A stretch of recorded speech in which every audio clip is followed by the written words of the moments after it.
The ship's smooth landing barely registered to Jack Mason as he gazed through the viewport at the massive crystalline structures of the Galactic Confederation Academy. The transport had been traveling for 3 weeks from Earth, but now they had finally arrived at Centauri Station, home to the most prestigious officer training institution in known space. Jack clutched his small duffel bag tighter. Everything he owned was inside, not that he had much to bring. Just some clothes, a few personal items, and a small jar of Montana soil his grandmother had insisted he take to keep his roots. He smiled at the thought. Grandma still didn't quite grasp how far he was going.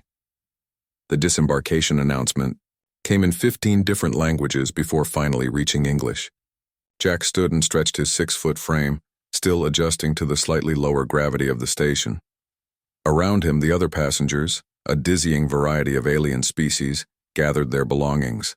Some had tentacles, others had multiple limbs or eyes, and many had skin that changed colors with their emotions. A blue-skinned Meridian female glanced at Jack, then quickly looked away when he noticed. He was used to this reaction by now. Humans were still a novelty in galactic society, and not a particularly welcome one. Earth had only joined the Confederation 20 years ago, and its classification as a Class 12 death world meant most species viewed humans with a mixture of fear and disgust. All human cadets report to Processing Station Gamma, came the announcement as Jack stepped into the vast arrival hall. He spotted a few other humans in the crowd, maybe 10 in total.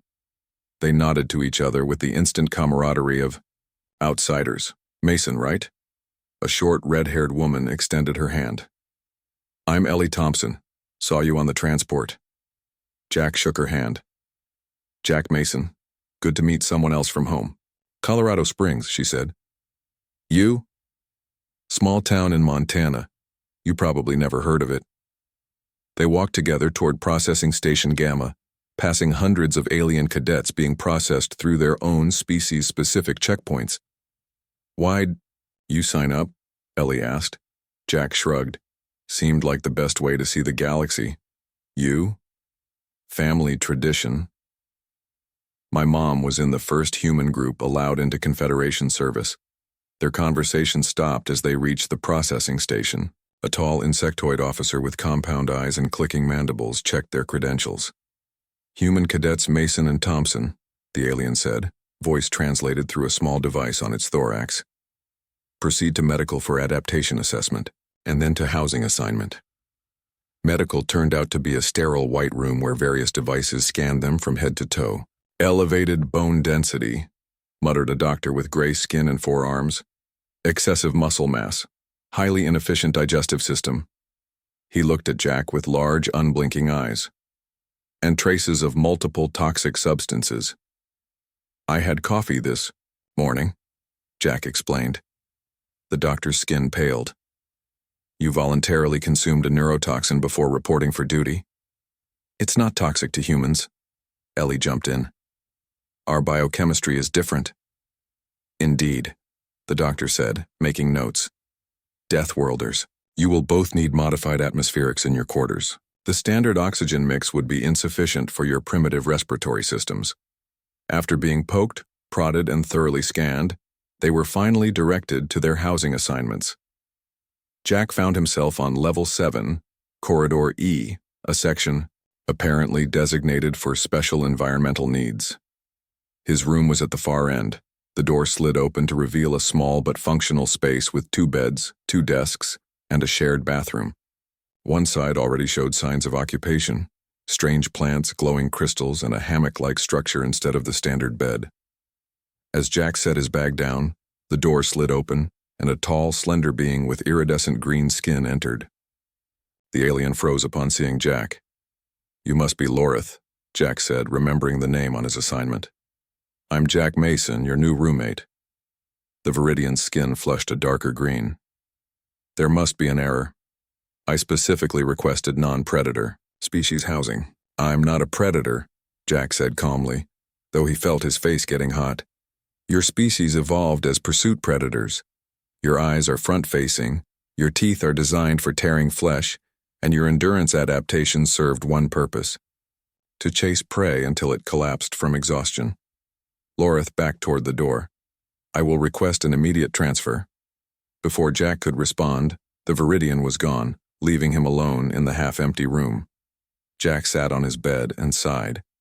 He knew integration would be difficult, but the reality was proving harsher than expected.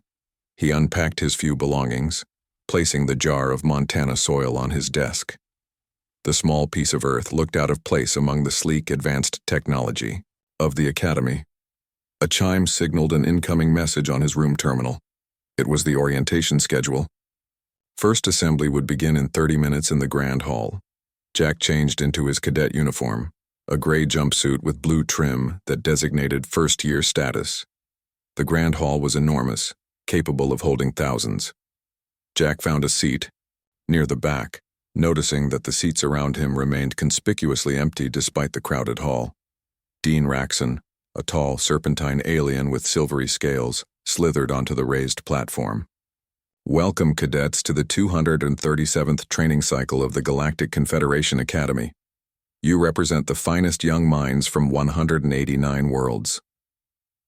As the dean continued his speech about honor and duty, an alarm suddenly blared throughout the hall. Red lights flashed and a computerized voice announced, "Warning, containment breach in Botanical Laboratory Alpha. All personnel evacuate sectors 12 through 15 immediately." Panic erupted as cadets rushed toward the exits. In the chaos, Jack noticed several smaller aliens being pushed aside and trampled. Without thinking, he moved against the flow of the crowd, helping fallen cadets to their feet. "The botanical lab is in Sector 13, someone shouted. "The carnivorous specimens from Nexus Shocks are loose." Jack saw a group of cadets trapped near a sealed doorway, with vines covered in barbed thorns creeping toward them from a ventilation shaft. The vines moved with unsettling purpose, sensing the heat signatures of potential prey. While others fled, Jack grabbed a metal pole that had broken off from a nearby display and ran toward the trapped cadets. The atmosphere felt thick with fear, but Jack's heart rate steadied as he focused on the immediate danger. He swung the pole at the advancing vines, severing several. A dark liquid sprayed from the cuts, and the remaining vines recoiled momentarily. Jack used the pause to create a path for the trapped cadets. "Go," he shouted, holding the vines at bay. The cadets scrambled past him toward safety. As the last one cleared the area, Jack backed away slowly, keeping the makeshift weapon between himself and the still advancing vegetation. The vines suddenly lunged, forward with surprising speed, wrapping around the pole and nearly yanking it from his hands. With a grunt of effort, Jack twisted the pole sharply, tearing the vines from their root system. They writhed on the floor for a moment before going still. Security officers in protective gear arrived seconds later, containing the remaining outbreak with specialized equipment. One of them looked at Jack with surprised eyes visible behind. "Her helmet. Deathworlder," she said, and for once it didn't sound like an insult. By evening, word of the incident had spread throughout the academy. When Jack entered the dining hall, he noticed something different. The stares continued, but they had changed. There was still fear, but now mixed with something new. Curiosity, maybe even respect. Ellie Thompson waved him over to a table where she sat with a towering reptilian saurian. "This is Zrek," she said. "He was telling me about what happened at orientation." The saurian's scale shifted slightly as he nodded to Jack. "You moved toward danger when others ran. Most interesting." Jack shrugged as he sat down. "Just reacted. Very human reaction, apparently," Zrek said. "Perhaps there is more to Deathworlders than we have been taught." As they ate, Jack noticed Loreth watching him from across the room.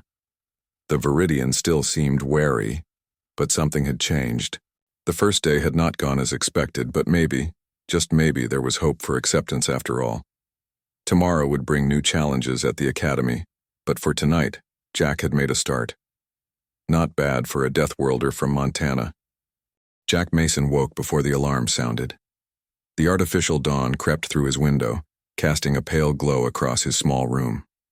2 weeks had passed since the incident with the carnivorous plants, and life at the academy had settled into a demanding routine. Lorith had indeed requested a transfer, leaving Jack with a room to himself, which he didn't mind. He dressed quickly in his training uniform and headed to the dining hall for breakfast. The food still looked strange. Nutrient, pastes and protein cubes designed to feed dozens of different species with varying dietary needs. Jack had learned to ignore the appearance and focus on the taste, which wasn't terrible. "Ready for Commander Vex's class?" Ellie asked, sliding her tray next to his. Her red hair was pulled back tightly according to regulations. Jack nodded as he finished his protein cube. "As ready as I'll ever be." The combat training center was a massive domed structure with adjustable gravity and atmosphere controls. Commander Vex stood in the center of the room, his 8 limbs folded impressively across his chitinous body. The Octavian instructor had made it clear from day one that he considered humans to be undisciplined and primitive.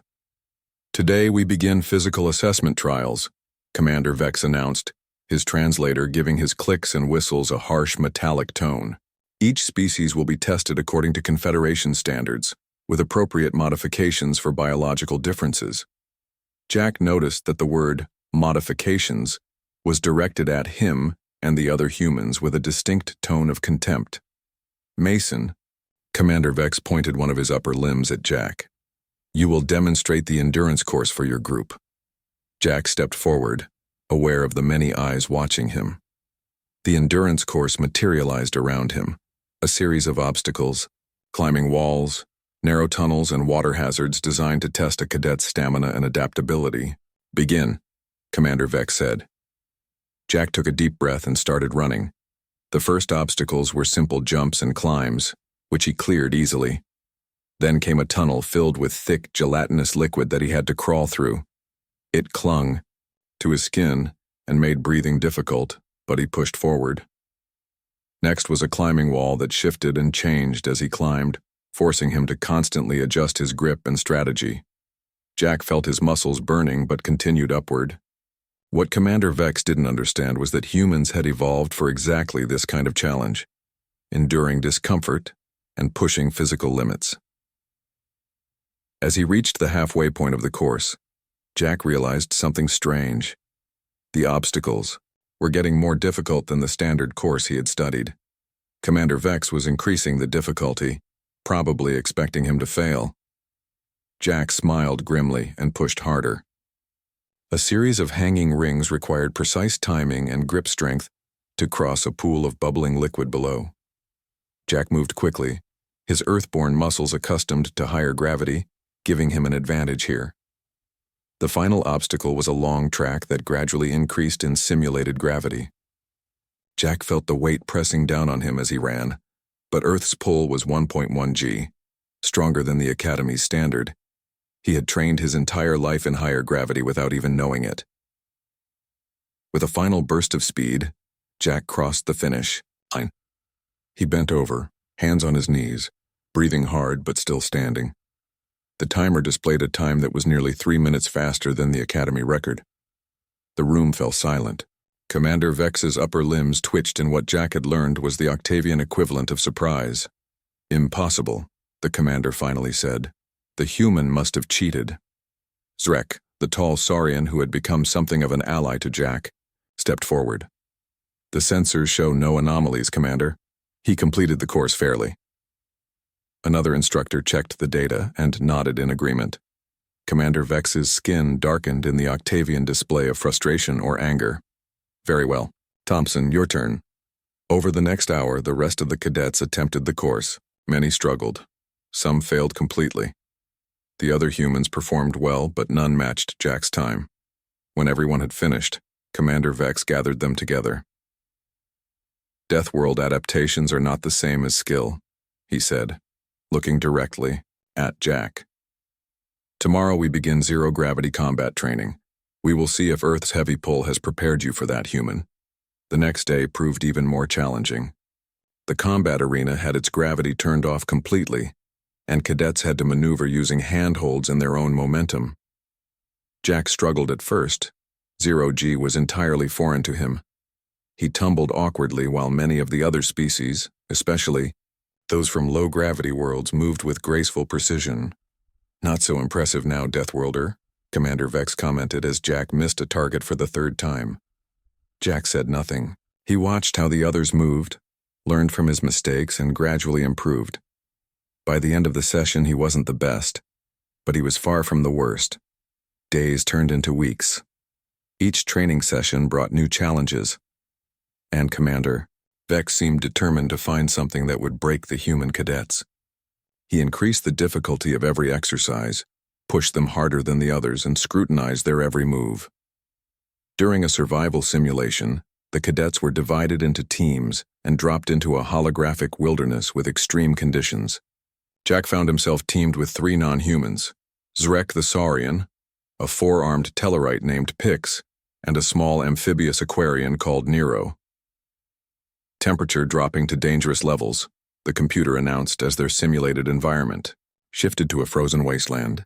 Seek shelter and establish heat source within 15 minutes or face elimination. Nero's skin began to pale dangerously. The Aquarian species was highly sensitive to cold. "I cannot function in these temperatures," Nero said, voice trembling. Without hesitation, Jack removed his outer thermal jacket and wrapped it around the smaller cadet. "We need to find shelter fast," he said, scanning the barren landscape.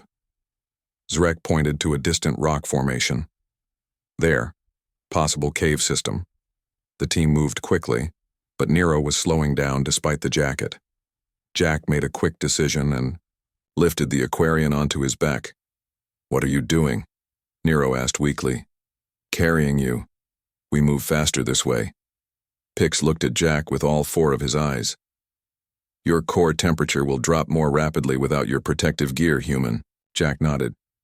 "I know, but I'll last longer than Nero would. Let's move." They reached the cave just as the simulation's weather worsened. Inside, they found materials to build a fire, and soon all 4 gathered around the warmth. Nero's color slowly returned to normal. "Why did you risk yourself for me?" the Aquarian asked. Jack shrugged. "We're a team." From a viewing platform above the simulation room, Commander Vex watched with another instructor. "The human's behavior is unexpected," the other instructor noted. Commander Vex's limbs twitched. "He is still a Deathworlder, but perhaps an interesting one." When the inter-squadron competition was announced the following week, Jack's team found themselves assigned the most difficult sector of the challenge. It was clearly Commander Vex's doing, but Jack felt a strange sense of determination. He would prove himself not just as a human among aliens, but as a cadet worthy of the Academy. The competition would test everything they had learned so far, and despite the odds being stacked against them, Jack couldn't help but smile. After all, impossible odds were exactly what humans had evolved to overcome. The inter-squadron competition had changed everything for Jack Mason. Against all expectations, his team had won, not because they were the strongest or fastest, but because Jack had carried an injured Zrek across the finish line while also helping Nero navigate a toxic swamp that would have killed the Aquarian. Their victory was a lesson in teamwork that impressed even Commander Vex. Now, 2 months into their training, Jack sat in Professor Lina's xenopsychology class, struggling to focus. The telepathic meridian professor was explaining the cognitive differences between species, but the technical language made Jack's head hurt. The neural connectivity patterns of most Class 5 and below species show remarkable similarities in stress response, Professor Lina said, her blue skin shifting through subtle patterns as she spoke. However, predator species often demonstrate alternative pathways. Jack felt her eyes on him as she mentioned predator species. He was used to it by now. Humans were still classified as predators despite their omnivorous diet, a classification that followed them like a shadow. Cadet Mason, Professor Lina called suddenly. "Could you explain how humans process fear responses?" Jack straightened in his seat. "We have what we call fight-or-flight reactions, Professor. When threatened, our bodies release hormones that prepare us to either face the danger or run from it." "And how does this affect your decision-making?" Jack thought for a moment.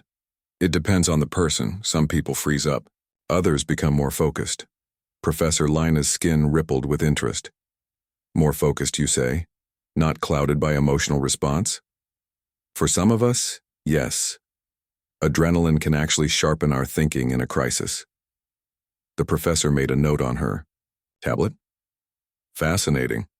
Most species experience diminished cognitive function during extreme stress. After class, Professor Lina asked Jack to stay behind. He approached her desk nervously, wondering if he had said something wrong. Cadet Mason, I have a proposal for you, she said. I'm conducting research on cognitive responses to stress across species. Would you be willing to participate in some tests? What kind of tests? Jack asked.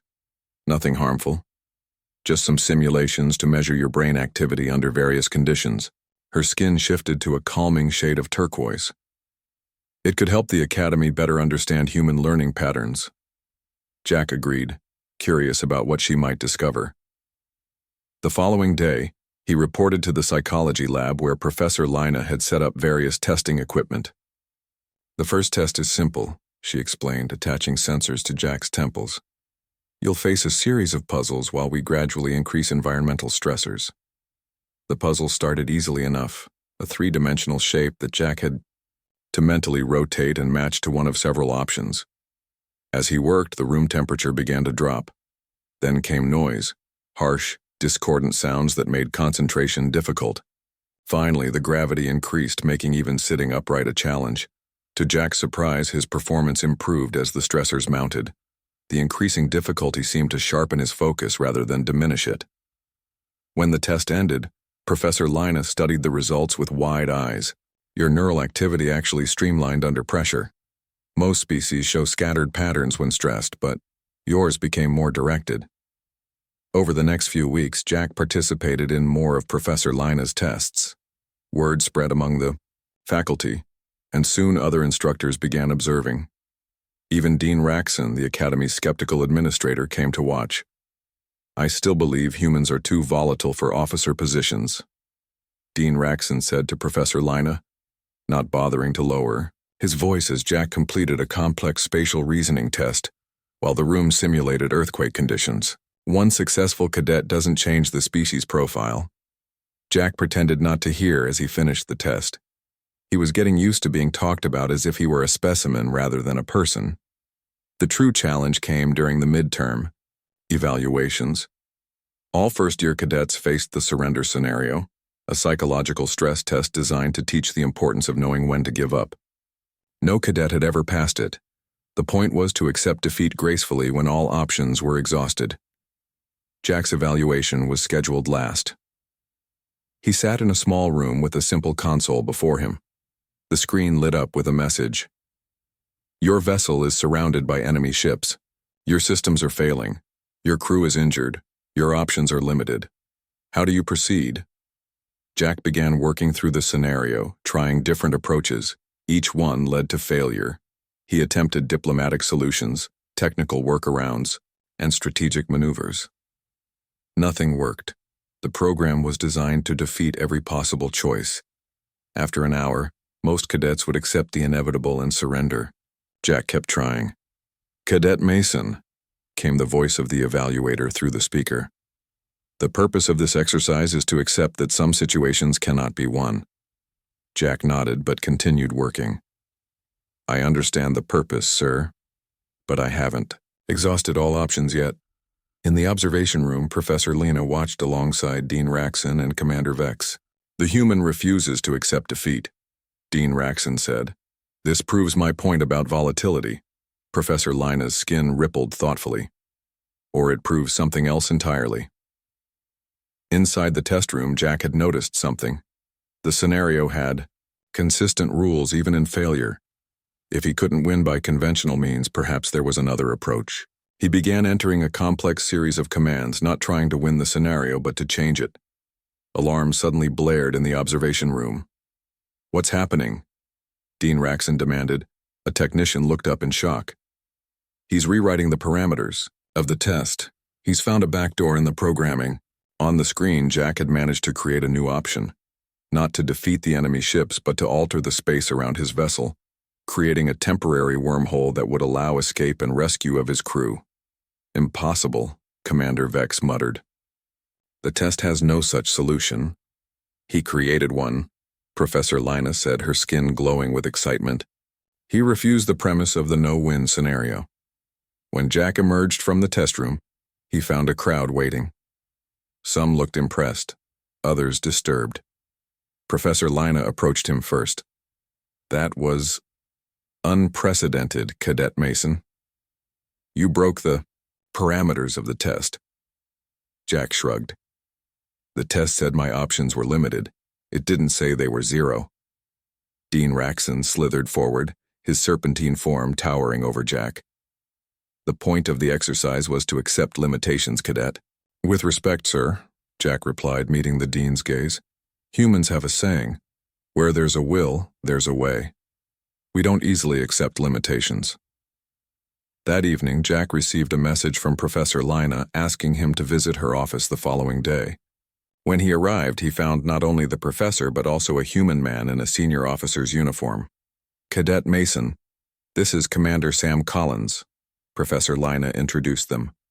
He was among the first humans to graduate from the Academy 5 years ago. Commander Collins shook Jack's hand firmly. I've heard a lot about you, Cadet. Breaking the surrender scenario is quite an achievement, or a sign of dangerous insubordination, depending who you ask, Jack said. Commander Collins laughed. I had similar problems when I was here. The Confederation isn't used to how humans think. That's why I've asked to mentor you for the remainder of the term. Jack felt a surge of hope. Having a human mentor who understood the challenges he faced could make all the difference. The academic board is divided on how to proceed with human cadets, Professor Lina explained, her skin shifting to a serious blue. Your performance has raised important questions about our teaching methods and evaluation standards. Jack nodded, slowly. Does this mean I'm in trouble? On the contrary, Commander Collins said with a smile. It means you're making history. The question now is what happens next. The training vessel Celestial Dawn hummed softly as it moved through space. Jack Mason stood on the bridge with 19 other cadets selected for the advanced field training mission. After 6 months at the Academy, this was their first real test in deep space. Approaching the Cygnus training sector, announced Trix, a Proximate engineer cadet with 6 slender fingers on each hand. She was brilliant but made no effort to hide her belief that she was the smartest person on the ship. Captain Laura Bell, a veteran officer assigned to oversee the mission, nodded from the command chair. Very good. All cadets to their stations. We'll begin the navigation exercise in 10 minutes. Jack took his position at the tactical console. Beside him, another human cadet named Greg Porter manned the communications station. Though they were both from Earth, they weren't friends. Greg came from a wealthy family with connections, and he resented Jack's growing reputation at the Academy. Try not to break anything, Montana, Greg whispered, using the nickname he had given Jack to mock his rural background. Jack ignored the comment and focused on his console. Commander Collins had advised him to let his work speak for itself. The navigation exercise began smoothly. Captain Bell presented them with a series of challenges: sensor malfunctions, debris fields, and shifting gravitational patterns that required careful calculation and teamwork to overcome. Excellent work, cadets, Captain Bell said as they completed the final task. Now we'll proceed to the Taurus Nebula for the next phase of training. As Trix programmed the new coordinates, the ship suddenly lurched violently. Warning lights flashed across every console. Report, Captain Bell called out. Unknown spatial disturbance, Trix responded, her fingers flying over her controls. It wasn't on any of our charts. The ship shuddered again, more violently this time. A panel exploded near the captain's chair, sending sparks flying. Captain Bell was thrown from her seat, hitting her head hard against a bulkhead. She lay motionless on the deck. Medical emergency on the bridge, Jack called into the comm system. The ship continued to shake as they were pulled deeper into what appeared to be a spatial anomaly, a swirling vortex of energy that had appeared from nowhere. Engines failing, reported the Saurian cadet at the helm controls. We're being drawn in. Greg Porter froze at his station, staring at the view screen in shock. Other cadets began shouting over each other, some trying to help, others panicking. Jack looked around the bridge. With Captain Bell unconscious and no other senior officers present, the command structure was collapsing. Someone needed to take control. "Everyone, quiet!" Jack shouted, his voice cutting through the chaos. The bridge fell silent as all eyes turned to him. "Trix, what exactly are we dealing with?" The Proximan blinked her large eyes. "Some kind of spatial rift. It's disrupting our systems and creating a gravitational pull. Can we break free using maneuvering thrusters?" She shook her head. Not enough power. Jack made a quick decision. Reroute power from non-essential systems to the thrusters. We don't need to break free completely, just enough to reach the edge of the effect. That might work, Trix admitted, already making the adjustments. "Medical team, status on Captain Bell?" Jack asked into the comm. "Stable but unconscious," came the reply. "She has a serious concussion." Jack turned to Greg, who still seemed frozen. "Porter, send a distress signal with our coordinates." Greg blinked, then nodded and turned to his console. For the next hour, Jack coordinated their efforts to escape the spatial anomaly. He assigned tasks based on each cadet's strengths, making use of the unique abilities of each species. The Aquarian cadets, with their natural understanding of fluid dynamics, helped calculate the flow patterns of the anomaly. The Saurian's steady claws proved perfect for the delicate thruster control needed. Slowly, the ship edged toward the boundary of the rift. As they approached the edge, the sensors detected something else. "There's a planet within the anomaly," Trix reported. "Class M atmosphere. It shouldn't be here. It's not on any star chart." Before they could investigate further, the ship gave one final lurch and broke free of the anomaly's pull. But the damage was severe. The main engines were offline, life support was functioning at minimum capacity, and they were now stranded in an unknown region of space. Jack organized repair teams and had Trix run a full scan of their surroundings. "The news wasn't good. We're at least 3 weeks from Confederation space at maximum warp," she said, "and we don't even have impulse power right now." As night cycle approached, Jack called a meeting of all 20 cadets in the ship's mess hall. The mood was tense. "We need to prioritize repairs," Jack began. "Trix has identified the critical systems. Who put you in charge?" Greg interrupted. "You're not the ranking cadet." "No one put me in charge," Jack said calmly. "I'm just trying to organize our efforts until Captain Bell recovers." "We should follow protocol," Greg insisted. "That means the highest-ranked cadet takes command. That's me." Several other cadets looked uncomfortable. Jack could have argued, but division was the last thing they needed. "You're right," he conceded. "If you want to take command, it's yours." Greg seemed surprised by Jack's easy agreement, but quickly composed himself. "Good. Then as acting captain, I say we send a team down to that planet to look for resources we might need for repairs." It wasn't a bad idea, but Jack saw a problem. "The planet is still inside the anomaly. We just got out of there." "We need supplies," Greg insisted. "I'm leading a landing party. Mason, you're with me." 6 hours later, Jack found himself on a shuttle with Greg and 3 other cadets, heading back toward the spatial anomaly they had just escaped. The shuttle shook violently as they passed through the boundary. "Steady," Jack called to the pilot, a nervous Tellarite named Pix. They broke through into calm space and beheld the mysterious planet below. It was beautiful, covered in purple, vegetation with vast oceans of deep blue water. "Sensors detect no technology," Trix reported from the shuttle's science station. "But there are life signs, primitive but definitely sentient." They landed in a clearing near a forest of tall, spiral-shaped trees. The air was breathable but had a sweet, almost intoxicating quality. Greg ordered them to split up to cover more ground. "We should stay together," Jack cautioned. "We don't know what's out there," Greg scoffed. "Scared, Montana?" Against his better judgment, Jack agreed to the plan. He headed east with Trix while Greg took the others west.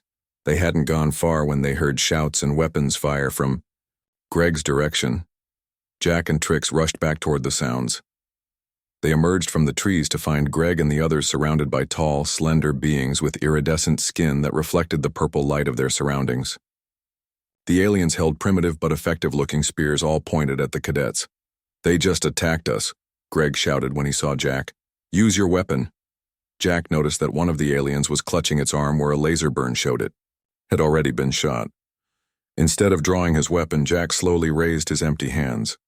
"We come in peace," he said, knowing the aliens couldn't understand his words but hoping his tone and gestures might help. The standoff could easily turn deadly. But as Jack looked at the frightened and angry faces of the native species, he realized that this was a first contact situation, and they were handling it all wrong. Jack Mason kept his hands raised as he slowly approached the aliens. Their spears remained pointed at the cadets, but Jack noticed they hadn't attacked again after the initial confrontation. "Put your weapon down, Greg," Jack said quietly. "They're hostile," Greg protested. "Look at them. They're defending their territory after you shot one of them." The tallest alien, whose skin shifted between purple and blue hues, stepped forward. It made a series of musical sounds that Jack couldn't understand, but the intent was clear: a warning. Jack knelt slowly and placed his own weapon on the ground. Then he reached into his pocket and pulled out a ration bar, one of the universal food items designed to be edible for most species. "What are you doing?" Trix whispered nervously. "Building trust," Jack replied. He unwrapped the bar, took a small bite to show it was safe, then offered the rest to the alien leader. The being studied Jack for a long moment, then reached out with a slender hand and accepted the offering. It sniffed the bar, took a tiny taste, and then made a trilling sound that brought the other aliens closer. Over the next hour, using only gestures and simple drawings in the dirt, Jack established basic communication with the aliens. They called themselves the Lumina, and they were not pleased about the visitors who had come through the great circle in the sky. "We need certain minerals for our repairs," Jack explained to Greg and the others. "But we need to trade for them, not just take them." "That could take days," Greg argued. "And how do we even know they have what we need?" Jack pointed to the necklaces several Lumina wore. "Those crystals they're wearing? Trix says they're dilithium fragments. There must be a deposit somewhere nearby." Using their newly established communication, Jack managed to negotiate with the Lumina leader. In exchange for medical treatment for the injured alien and some basic technology, emergency lights and water purifiers, the Lumina agreed to show them to a crystal cave rich with the minerals they needed. 3 days later, the shuttle returned to the Celestial Dawn with enough materials to complete their repairs. Captain Bell had regained consciousness but was still recovering in sickbay. When she heard the full report, she called Jack to her bedside. "You established peaceful first contact with a new species and secured the resources we needed without further conflict," she said, her voice still weak. "That's impressive work, Cadet Mason." "I just did what seemed right, Captain. Sometimes that's the hardest thing to figure out." She smiled slightly. "Even Cadet Porter spoke highly of your actions in his report, though I suspect it wasn't easy for him." 2 weeks later, with repairs complete, they detected a Confederation search vessel approaching. The Academy had sent help after receiving their distress signal. When they were safely back in known space, Captain Bell insisted on making a formal report about the cadets' performance during the crisis, singling out Jack for his leadership. The return to the Academy brought a flurry of attention. The once feared Deathworlder was now the talk of the campus for very different reasons. As Jack walked through the corridors, he noticed cadets from all species nodding respectfully as he passed. Professor Lina caught up with him after xenopsychology class. "The faculty is quite impressed with your handling of the Lumina first contact, Cadet Mason. Several departments are studying your approach." Jack shrugged. "I just treated them like people deserving of respect." "Perhaps that's the insight we've been missing," she said thoughtfully. "Your species evolved in a dangerous environment, yet you still developed empathy and cooperation as survival strategies." As his first year at the Academy drew to a close, Jack was summoned to Dean Raxon's office. He entered to find not only the Dean but also Admiral Keith Young, the highest-ranking human in the Confederation. Cadet Mason, the Admiral greeted him, warmly. Your reputation precedes you. Thank you, sir, Jack replied, standing at attention. Dean Raxon slithered around his desk. We've been discussing your future at the Academy, Cadet. Your unconventional approaches have produced remarkable results. What the Dean means, Admiral Young translated with a smile, is that you've forced us to reconsider some of our assumptions about humans, and perhaps about all species, Dean Raxon added, surprising Jack. The Cadet Selection Committee has asked for my input on increasing the number of applications accepted from Earth and other similar worlds. Similar worlds, sir? Class 10 through 13 planets, what you would call death worlds. The Dean's scales shifted in what Jack had learned was discomfort. Your performance suggests we may have been overlooking valuable perspectives. Admiral Young stepped forward. We'd like to offer you a special opportunity, Cadet. Upon graduation, you could have your pick of postings. The flagship is particularly interested in your potential. Jack considered the offer. It was everything he should. Want recognition, prestige, a path to advancement. Yet something felt wrong about it. With respect, sir, I'd like to request a different assignment. Both the Admiral and the Dean looked surprised. What did you have in mind? Admiral Young asked. I'd like to return here as an instructor after graduation, to help bridge the gap between humans and other species. Jack paused, and to work with cadets from other death worlds who might face the same challenges I did. The graduation ceremony took place in the same grand hall, where Jack had first rushed toward danger rather than away from it. As he stood with his fellow cadets, he reflected on how much had changed in 1 year. Ellie Thompson stood beside him, also graduating with honors. Did you ever think we'd end up here when we first arrived? She asked. Not for a second, Jack admitted. I was just hoping to survive. Commander Collins approached them after the ceremony, now wearing the insignia of the Academy's new Death World integration program. Professor Mason, he said with a grin, using Jack's soon-to-be title. Ready to terrify some new cadets? Jack laughed. Ready to teach them, at least. As they walked together across the Academy grounds, Jack noticed a group of new arrivals, cadets from various worlds checking in for the upcoming term. Among them was a nervous-looking reptilian species he recognized from Earth's xenobiology databases as being from Cretaceous, a Class 11 death world with even higher gravity than Earth. The young cadet looked around with the same mixture of hope and fear that Jack had felt 1 year ago. Their eyes met across the courtyard, and Jack gave a reassuring nod. Excuse me, he said to Collins. I need to welcome someone. As Jack approached the Cretacean cadet, he smiled. Welcome to the Academy. The first day is always the hardest, but trust me, it gets better. The cadet's scaled face showed surprise. You are the human everyone talks about, the Death Worlder who changed the Academy. Jack shook his head. I'm just someone who found his place here, and I'm going to help you find yours. Across the campus, first-year cadets whispered and pointed as Jack passed. The legend of the Deathworlder Cadet had grown with each telling, but Jack knew the truth was simpler than the legend. He hadn't succeeded because he was stronger or smarter or tougher than everyone else. He had succeeded because he had refused to let fear, his own or others, define what he could become. And that was a lesson worth teaching.